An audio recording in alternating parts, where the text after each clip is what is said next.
diplômés accorderaient moins d'importance que leurs aînés à la rémunération. C'est sans doute vrai en général, mais ce n'est pas une raison pour ne pas savoir parler salaire face à un recruteur. C'est ce dont nous allons parler dans notre live du jour.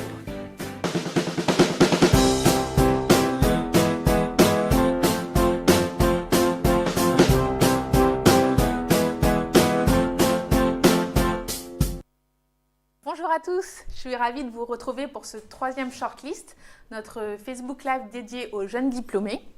Et aujourd'hui, je pense que le sujet va vous plaire, c'est la rémunération. Pour m'accompagner, Fleur, notre campus manager. Bonjour. Bonsoir.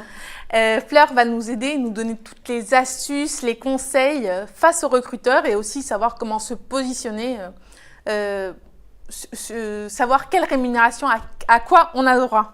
Mais avant de commencer, je voulais vous rappeler que ce Facebook Live est interactif par définition, donc n'hésitez pas à nous poser des questions et nous y répondrons avec plaisir. Alors, pour commencer, je vais dire, on va poser les bases avec Elodie, notre chargée d'études, qui nous donne un panorama de la rémunération des jeunes diplômés en stage, puis au premier emploi. Légalement, la rémunération pour un stage est fixée en France à 554 € par mois. À savoir qu'une entreprise n'a pas l'obligation de rémunérer un stagiaire si son stage est d'une durée inférieure à 2 mois. En France, la rémunération moyenne d'un stagiaire s'élève à 636 € par mois. Bien sûr, celle-ci dépend de plusieurs facteurs comme la formation effectuée, la fonction occupée ou encore la taille de l'entreprise. Pour un stage, la rémunération d'un étudiant qui effectue sa formation en école de commerce s'élève à 721 €, tandis qu'elle s'élève à 566 € pour un étudiant qui effectue sa formation en université. On se rapproche donc plus là du minimum légal. Concernant l'entreprise, plus elle sera grande, mieux vous serez payé. Un étudiant qui effectue son stage dans un grand groupe sera rémunéré en moyenne 986 €, tandis qu'en TPE, on sera plutôt aux alentours de 465 €. On est donc là en dessous du minimum légal. C'est pourquoi les associations et les très petites entreprises privilégient les stages d'une durée inférieure à 2 mois, puisqu'elles n'ont pas obligation de rémunérer leurs stagiaires. Pour ce qui est des fonctions, c'est sans surprise le conseil et la finance qui rapportent le plus. Un étudiant qui effectue son stage dans ce domaine-là sera rémunéré en moyenne 1092 € par mois. En parallèle, un étudiant qui effectuera son stage dans le domaine de la communication sera rémunéré en moyenne 659 € par mois. Une fois que vous aurez terminé vos études, vous vous demandez peut-être ce qu'il en sera lorsque vous serez en poste. Alors, bonne nouvelle, la moitié des jeunes diplômés perçoivent une rémunération annuelle brute supérieure à 28 000 €. Encore une fois, celle-ci est dépendante de la formation effectuée, de la taille de l'entreprise ou encore de la fonction occupée. Par exemple, la rémunération annuelle brute d'un étudiant diplômé d'une grande école s'élève à 33 000 €, tandis qu'elle tourne aux alentours de 30 000 € pour un étudiant diplômé d'université. Merci Elodie, ça nous donne un bon panorama de ce qui se pratique aujourd'hui sur les salaires moyens. Mais ça, c'est pour la généralité. On va essayer de voir un peu ce qui se passe dans le détail. Est-ce que Fleur, tu peux nous donner quelques exemples de fonctions un peu phares et des salaires qui s'appliquent aujourd'hui ? Oui, bien sûr. Alors, il faut juste savoir déjà que le sujet de la rémunération, c'est un sujet qui évolue constamment, d'une année sur l'autre. Dans un secteur, les salaires ne sont pas forcément les mêmes. Oui, en tout cas, la moyenne des salaires. On ne va pas regarder ce qui s'est passé en 2012 pour un salaire en 2018. Ça. On essaie de regarder chaque année pour voir un peu s'il y a des évolutions. Et du coup, il faut bien se tenir au courant en fonction des secteurs et bien sûr aussi en fonction des types, des métiers, des postes, parce que ce ne sont pas les mêmes. D'un secteur, même si on est dans le même secteur, en fonction des métiers, c'est pas les mêmes. Donc du coup, voilà, il faut bien se tenir au courant. D'accord. Alors sur un métier toujours très demandé, les commerciaux, ou qu'on appelle maintenant plus des business développeurs, parce qu'on leur demande beaucoup de compétences, c'est à peu près quoi les salaires aujourd'hui ? Alors pour un jeune diplômé entre 0 et 2 ans, il va, qu'il soit dans l'industrie, bien sûr, ou dans l'high-tech ou même dans les médias, ça varie entre 26 et 38. C'est une moyenne.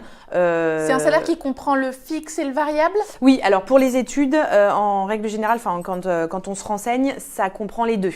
C'est ce que le candidat touche ?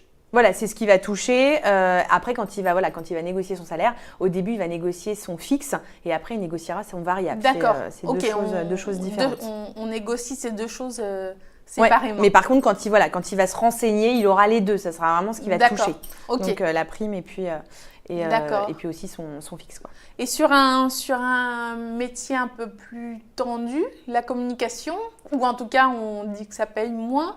Alors la communication, effectivement, c'est réputé pour être un secteur qui paye pas beaucoup. En tout cas, on estime que au début de sa carrière, on gagne un peu moins, mais on peut évoluer assez vite. D'accord. Donc il y a quand même il y a de l'offre pour de la com. Il y a quand même pas mal de postes en ce moment. En tout cas, un peu plus qu'il y a quelques années. Comme digital, j'imagine. Oui, beaucoup aussi. D'accord. Et du coup, un chargé de communication entre 0 et 2-3 ans va être plus sur du 28-35. Donc voilà, c'est un petit peu moins, par exemple, que les commerciaux. Mais il va évoluer parce qu'après, on va dire entre 5 et 8 ans d'expérience, il peut aller jusqu'à 45, voire 50. D'accord, donc, une forte capacité à évoluer vite. Tout à fait, c'est exactement ça. Et sur les candidats rois, on les dit souvent comme ça, les ingénieurs, où est-ce que le curseur se place ? Bon, alors les ingénieurs, c'est un secteur, en tout cas, ils ont pas quand ils sortent d'école, ils savent qu'ils vont quand même trouver leur premier emploi facilement et qu'ils pourront quand même gagner gagner bien leur vie pour un jeune diplômé. L'insertion professionnelle est rapide souvent. En plus, donc ça, ça facilite pour eux les choses. Et par exemple, en 2015, les jeunes diplômés, ingénieurs gagnaient en moyenne à peu près 35 KE, euros. Donc ce qui est plutôt bien quand on commence à travailler. Au-dessus de la moyenne dont parlait Élodie. Alors si je suis pas dans la communication, ni commercial, ni ingénieur, comment je fais pour connaître ma valeur ?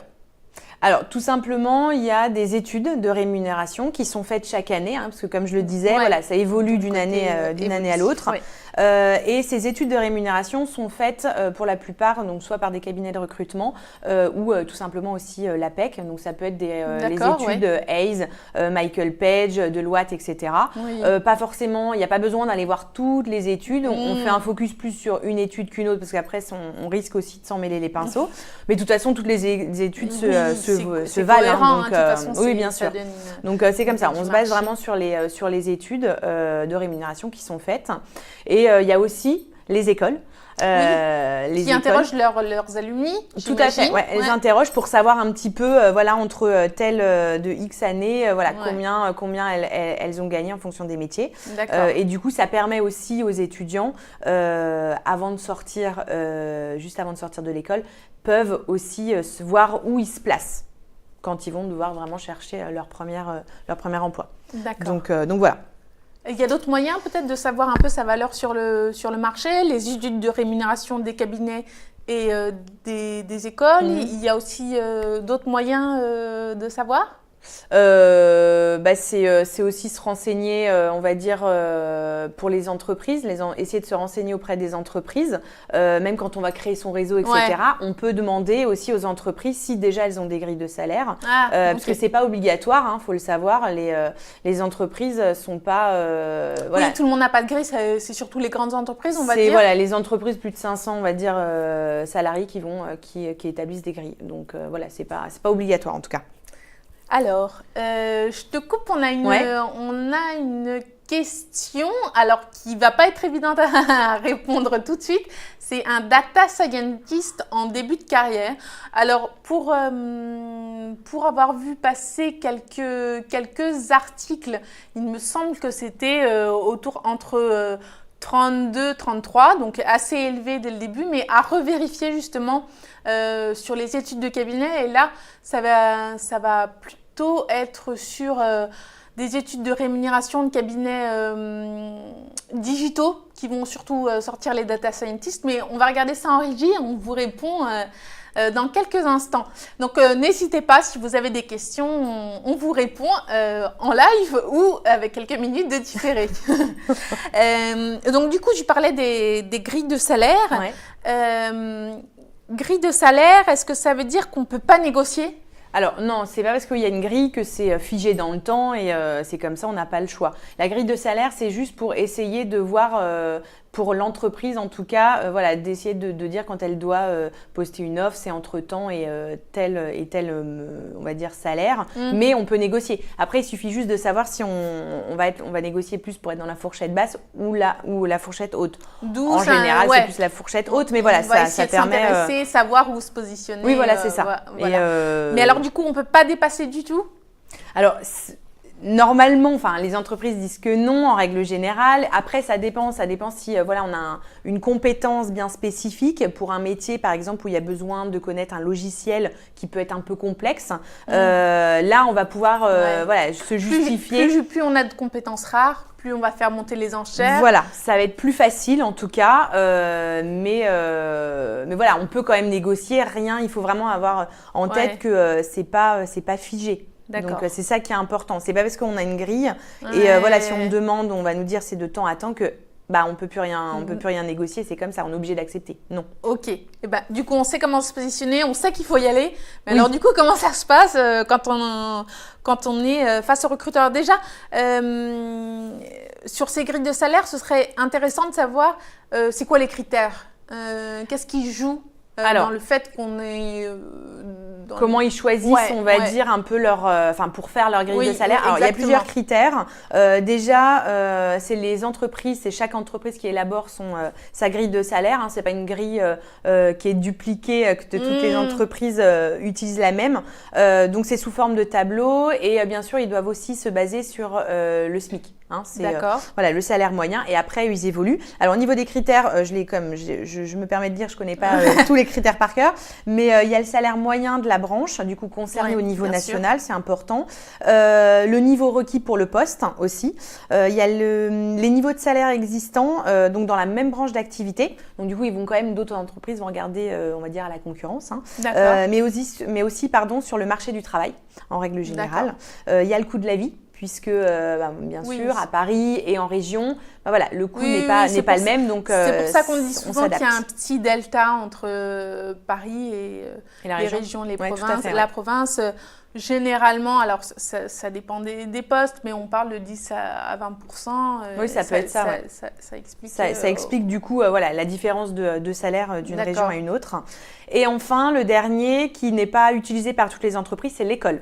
En fonction selon l'école, selon le diplôme. De quel type d'école, voilà, on va sortir. Voilà, les entreprises, en tout cas, l'intègrent dans la grille de salaire et ça permet du coup d'être bien ou mieux payé. Vous le savez certainement déjà, mais si vous sortez d'une très bonne école, il faut jouer cette carte à fond parce que le marché français est encore très basé sur le diplôme, sur la formation.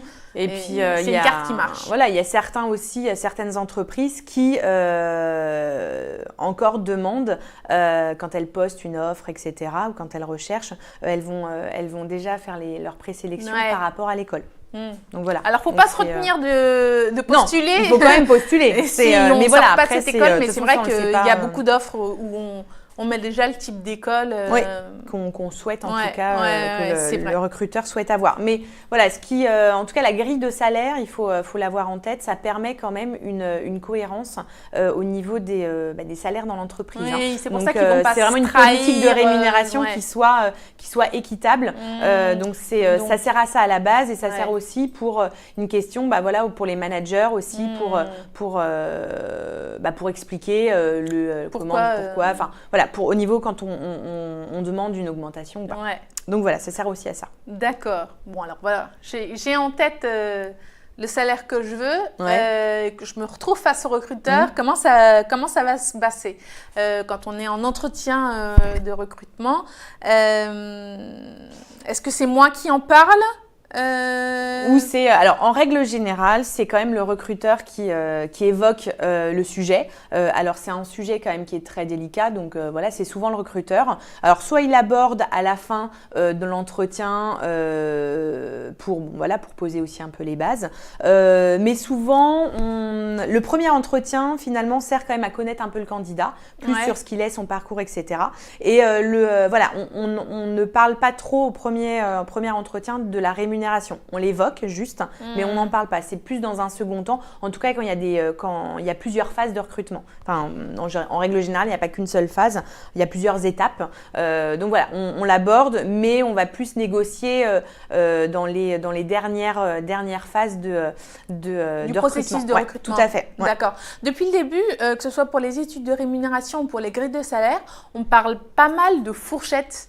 Oui. Est-ce que nous, le candidat, quand il est face au recruteur, est-ce qu'on donne une fourchette ou est-ce que nous, on donne je sais pas, le salaire qu'on veut ou celui sous lequel on veut vraiment pas aller? Comment ça se passe? On va bien évidemment donner une fourchette. C'est très important. On ne donne pas un montant. Puisque la fourchette permet quand même d'être ouvert, faut préciser. Voilà. Ça montre on donne une fourchette et on dit est capable de négocier, c'est ça? Oui, et qu'on est ouvert à la négociation. D'accord. C'est important parce que déjà, on n'exige pas quelque chose. On demande, on soumet et après, on voit. Donc voilà, il faut quand même que on parle le même langage entre le recruteur et le candidat. C'est le même langage. Donc, bien avoir en tête que on parle en brut et on parle pas en net. Alors, un petit rappel, le brut, c'est notre salaire avec les charges et le net, c'est ce qu'on va toucher une fois les charges enlevées. D'accord. Oui, c'est vrai, tout à l'heure, quand on parlait de 28, 32, 27K, c'était brut. Oui, c'est brut et c'est annuel. C'est annuel aussi. Et c'est pas le… Voilà, on parle pas, il y a beaucoup de… C'est pas le salaire que vous allez toucher non. qui va être sur votre compte. Voilà, c'est ça. Donc après, il y a beaucoup d'étudiants, quand on évoque la rémunération, m'indique, moi je veux X euros par mois. Donc c'est pour ça que je rappelle que on parle pas par mois, c'est vraiment annuel, c'est en brut. Et juste un petit rappel, si on est salarié, employé, catégorie employé, on enlève 23%. Et pour les cadres, c'est 25%. Comme ça vous permet de voir un petit peu, si vous faire les calculs, même vous, chez vous, pour vous préparer. Il faut juste avoir ça en tête. Comme ça, on peut enlever et on sait à peu près combien on va avoir finalement dans notre poche à la fin du mois. Donc, c'est quand même une histoire de préparation. Il ne faut pas arriver… non, si on ne parle pas le même langage, on peut du coup se planter. Ça peut être compliqué et c'est dommage de pas se comprendre parce que ça fait quand même partie. C'est normal de travaille pas discuter. Pour la gloire, voilà, c'est ça. C'est normal d'avoir un salaire à la fin du mois, mais il faut bien le négocier et c'est pas facile. C'est pas un exercice facile, mais déjà si on parle, au moins on comprend les bases et comment on peut négocier, c'est important. Alors imaginons, on a un entretien de recrutement et donc le recruteur en parle, mais il n'y a pas eu d'indication sur l'offre d'emploi. On ne sait pas, on sait nous ce qu'on veut, mais on ne sait pas du tout quel est le budget de l'entreprise. Et il demande quelles sont vos prétentions. Comment on répond du tac au tac, comment on fait? Alors, comme je disais, c'est un peu ça qui va revenir souvent, mais c'est bien ça qu'il faut retenir, c'est la fourchette. Donc après s'être renseigné, bien sûr, on a vu les études, etc. D'ailleurs, sur la fourchette, je te coupe, pardon, on a une question. Quel écart doit-on donner lorsque l'on établit une fourchette? Est-ce qu'on dit de 25 à 35K Alors non, en règle générale, ça peut être soit 20, 22 ou 20. En général, il y a quand même 20, 22, 22, 24, pour pas qu'il y ait un écart on va dire entre 3 et 4K. Pour se donner de la marge. Ouais, voilà, c'est ça, max. Mais max. Ouais, max. C'est ça, voilà. Charlotte, j'espère qu'on t'a répondu. Donc, du coup, pardon, on reprend. Donc, il me demande une prétention. Donc, je prépare une fourchette. Mais tu sais, en négociation, souvent, on dit que le premier qui dit son prix, il a un peu perdu. Oui et non, c'est-à-dire que il faut pas être, comme je disais, il faut pas non plus faut pas tabler trop haut non plus au niveau quand on demande, puisque ça peut on peut prétendre qu'on est un peu au-dessus. Il faut pas être non plus trop en bas, parce que sinon on va se dire le candidat n'a pas confiance, donc c'est pas bon non plus. C'est pour ça que c'est difficile, il faut être un peu entre les deux. Et c'est aussi soit on peut aussi demander si on est à l'aise seulement, parce que c'est pas donné à tout le monde. Il y a des gens qui sont plus à l'aise que d'autres. Surtout en entretien, il y a le côté, il y a la pression, etc. Donc souvent on peut, il y en a qui peuvent répondre aussi. Si vous avez une idée, ils peuvent répondre au recruteur. Ils votent en touche pour essayer Genre, Si vous avez une idée, vous savez un peu plus que moi ce qui fonctionne, enfin les salaires oui, dans votre secteur. L'enveloppe qui a été prévue pour le poste. Ouais. Voilà, c'est ça. Ouais. Alors là, oui, il faut vraiment être très à l'aise.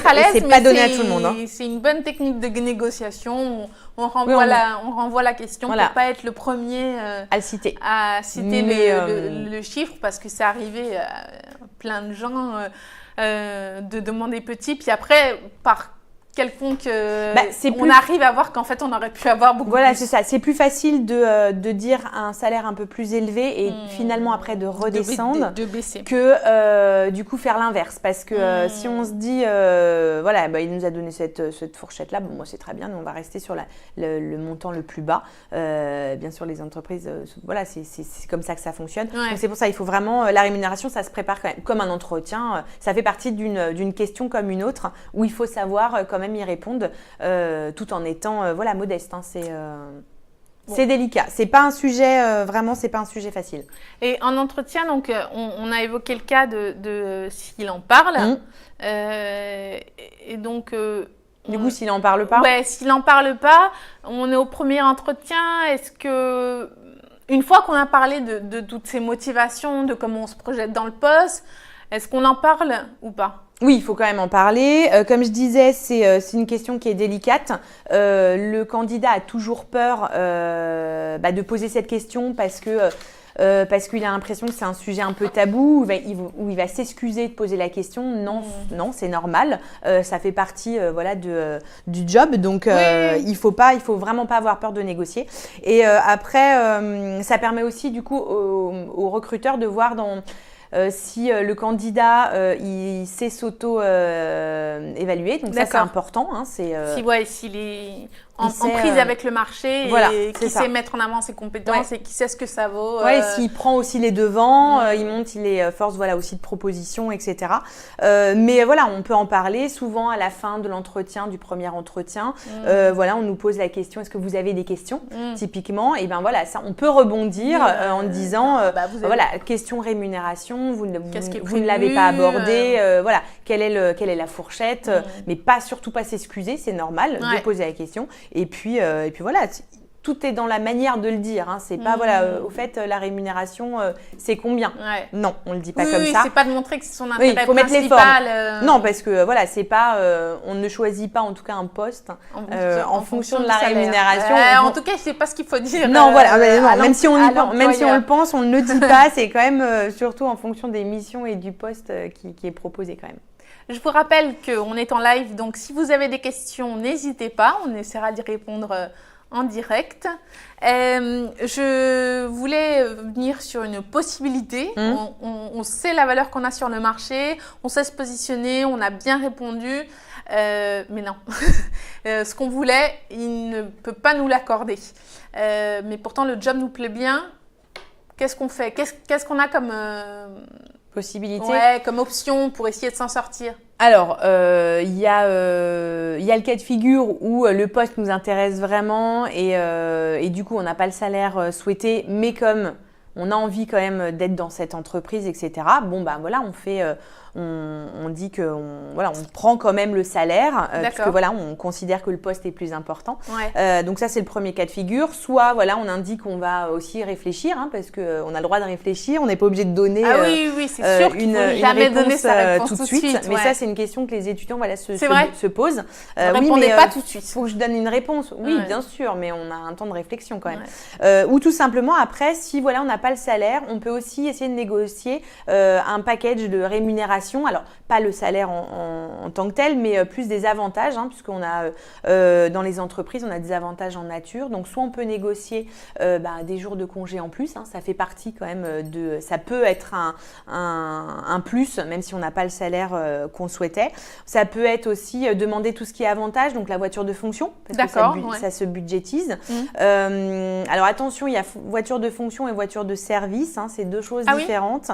La voiture de fonction, on l'utilise utilise la semaine, bien sûr, et le week-end. D'accord. C'est notre voiture. Ok. Et la voiture de service, c'est une voiture qu'on utilise Que pour aller au travail. Voilà, la journée. D'accord. Et qu'on rentre le soir. On rentre le soir, d'accord. La voiture de fonction, on paye des impôts. C'est un bel avantage, ouais, d'accord. C'est un bel avantage et on paye des impôts dessus. D'accord. Sauf si c'est une voiture commerciale, de place, etc. Ça, c'est encore des petites subtilités. Ah oui. Mais voilà, la voiture de service, voilà. c'est… L'avantage qu'il faut avoir, c'est la voiture de fonction. Voilà, on va dire que mais ça peut être un aussi, ça peut être aussi, je sais pas, le portable, l'ordinateur portable. Oui, portable, l'ordinateur. Ça peut être aussi, tout ce qui est question, ticket resto, CE, mutuelle, pass Navigo.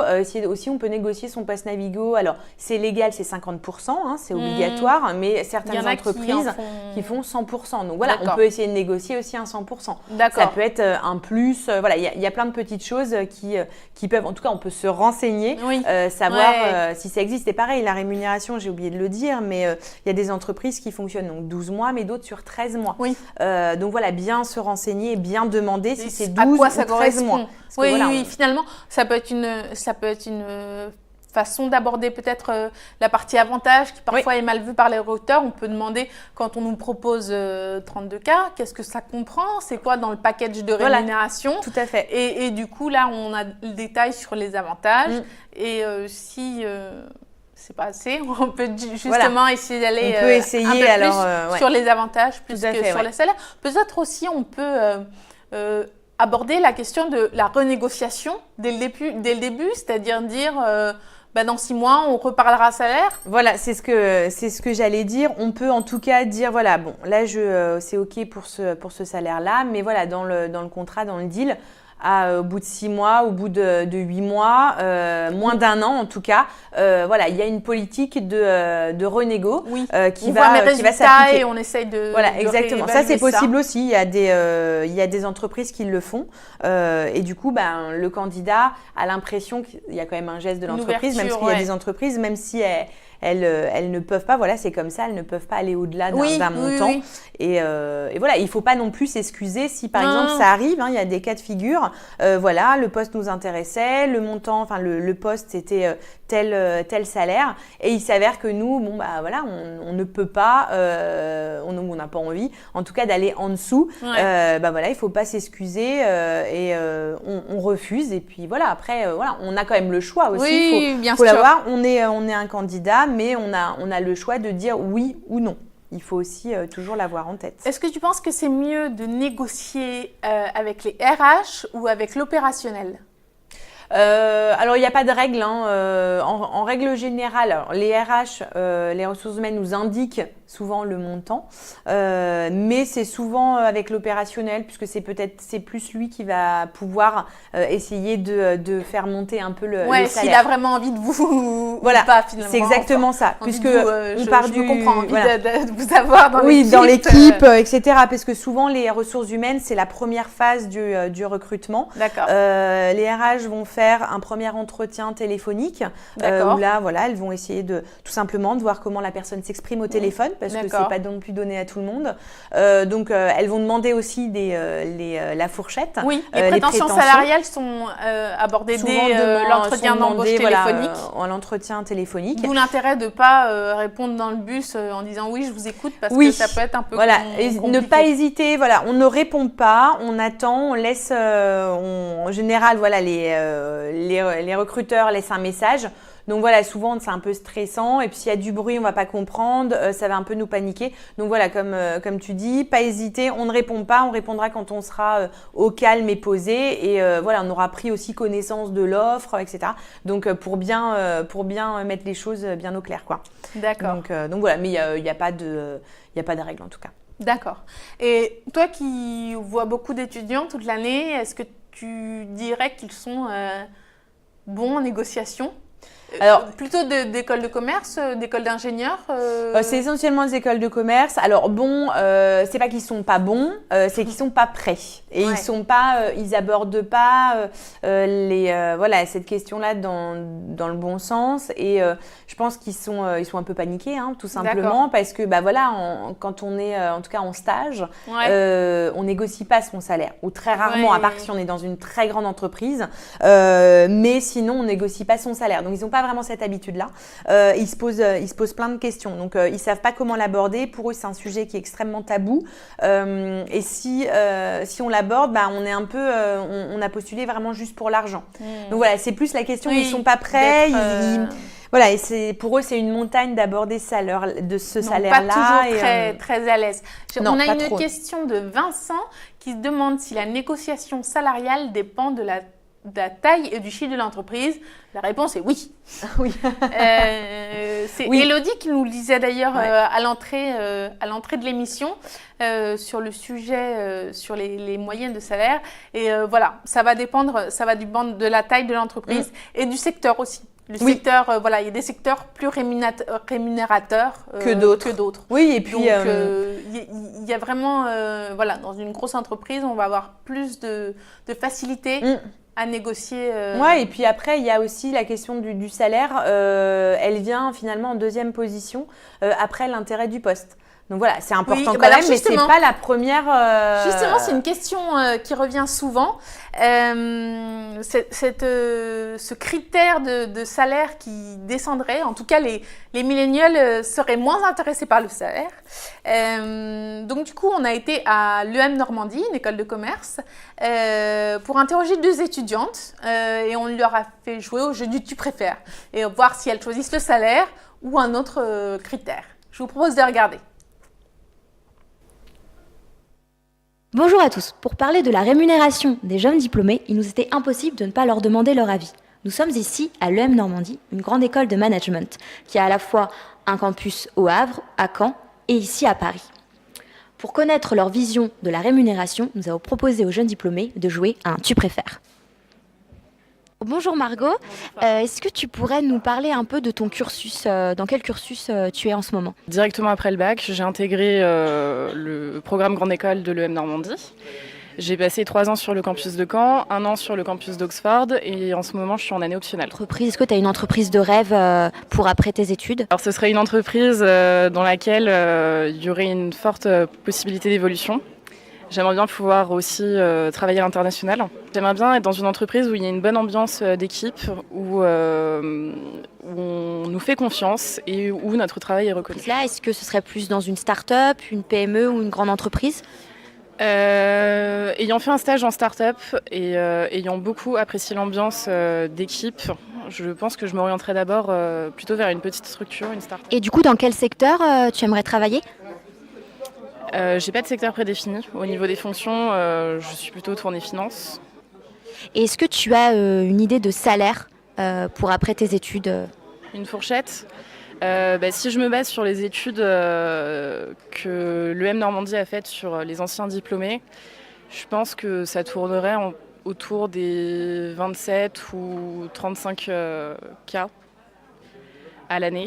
Mais après, ça dépend de l'entreprise, de sa taille, du poste. Ça dépend d'énormément de choses, donc je ne saurais pas donner une idée, donner un chiffre exact. Alors ça tombe bien, on va maintenant pouvoir jouer au jeu Tu préfères. Tu connais les règles?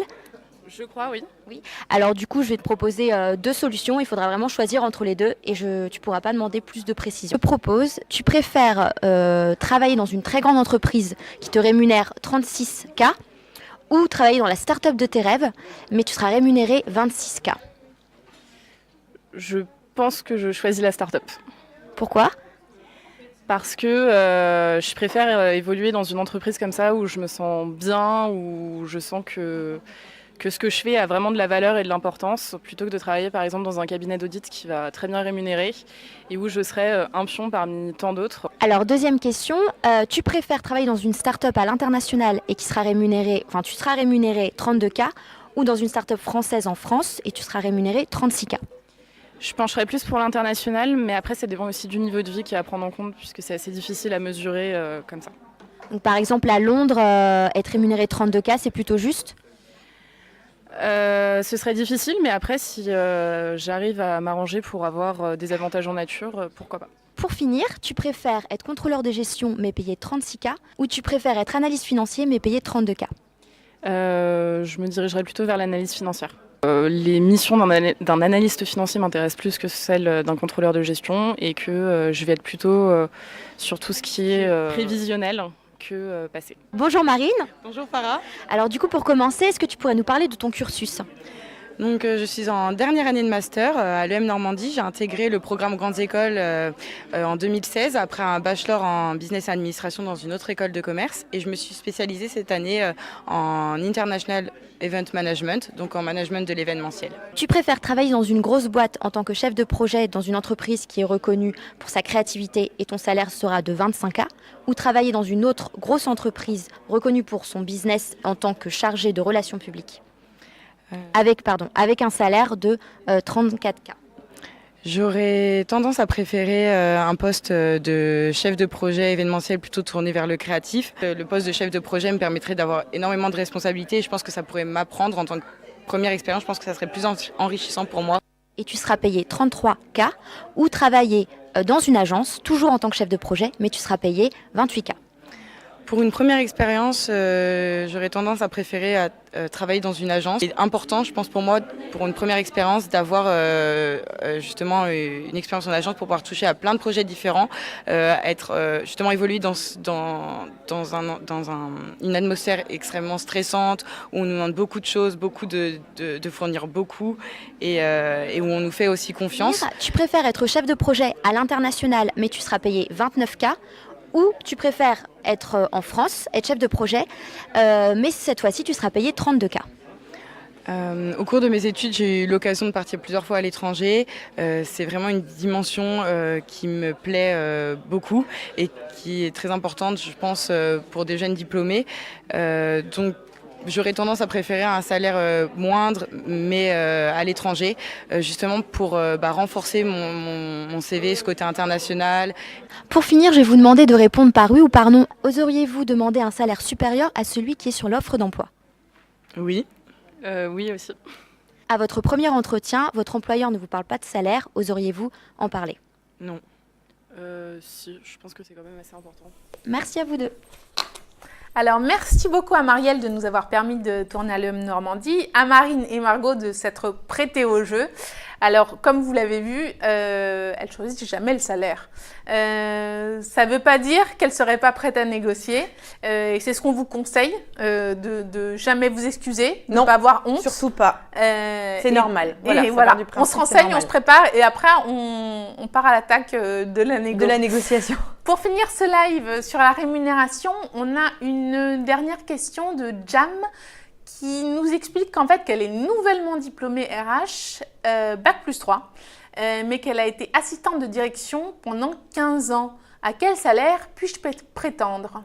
Alors là, du coup, c'est intéressant. C'est un cas de figure qui est un peu particulier parce que effectivement, elle a de l'expérience. Tu as de l'expérience pendant 15 ans et là, tu es nouvellement diplômée. Donc du coup, ça va être, on va partir. En tout cas, les études de rémunération se basent sur l'année d'expérience de 0, 2, 0, 3 ans. De l'expérience du métier. Voilà, tout à fait. Question, du métier vraiment. Donc là, il faudra se baser sur cette tranche-là, on va dire. Et après, ça sera à toi du coup de négocier et de faire valoir tes 15 ans d'expérience, même si c'est pas RH. Après, dans les 15 ans d'expérience, il y a certainement, comme assistante de direction, une maîtrise des langues, une maîtrise de certains logiciels qui peuvent faire le côté organisationnel, qui peuvent faire monter le les salaire. enchères. Et après, ça dépend aussi si parce que diplômé RH, il y a plein de métiers, comme dans tous les secteurs. C'est vrai, donc quelle ça dépend si c'est recrutement. Voilà, c'est ça. Ça dépend